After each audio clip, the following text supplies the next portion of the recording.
Ang muling sumpa ni Rizal, bayang minamahal, o puso iniiro. Sa lupain ng perlas ng sinalangan ay isang ginong nadatangin na sinila. Siya ang may taglay na katigalan na kailan mo hindi mantinag ng kanyang mga kalaban. Gamit ang papel at loma, noong nagtang ni at Estudios mo rin na mga upang may pakiyak ang pagmamalupit ang pangakagusta ng mga kaniyaga.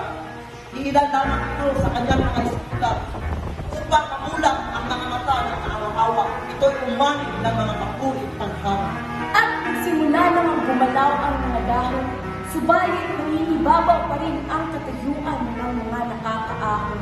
Kawawang mga kayumanggi na tila'y nalamang dahon, na pagtiwanan ng mga ng panahon.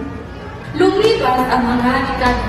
Ang iyong pangalang Rizal ay nanatiling dakila. Sa mata ng mga kabataan, ang tanong ng karamihan ay bumabalik. Bakit sa huling minuto, tila ikaw ay nagpaligaw at nagpaiba ng landas? Hindi ka nagdalawang isip, Rizal.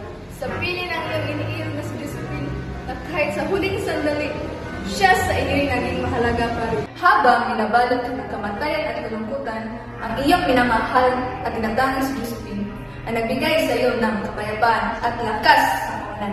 Nagdaan man ng maraming taon, ngunit ang tanong ay mananatili mo. Ang mga aral ng iyong buhay, saan itututungo? Sa bawat pangangailangan, kami sumasama. Rizal, ang iyong tapang ay hindi mahahalang tulad sa kahit na ano. Tiyang nga na sa aming puso'y di maglalaman. Ang iyong pangalan di matitinag ng kahit anuman. Sa diwa ng iyong mga isbulan, sa aming puso itiyak at patuloy na dadalhin. Sa kabila ng lahat, ikaw ay aming gabay. Rizal, ang iyong sakripisyo di kayang may mawawalay sa kalaglan ng iyong bayang minamahal. Salamat, Garpo si Rizal, sa buhay na iyong ibinuhis, ang kalayaan na aming nanais. Ngayon ay aming nakaptan ng pagkakamis.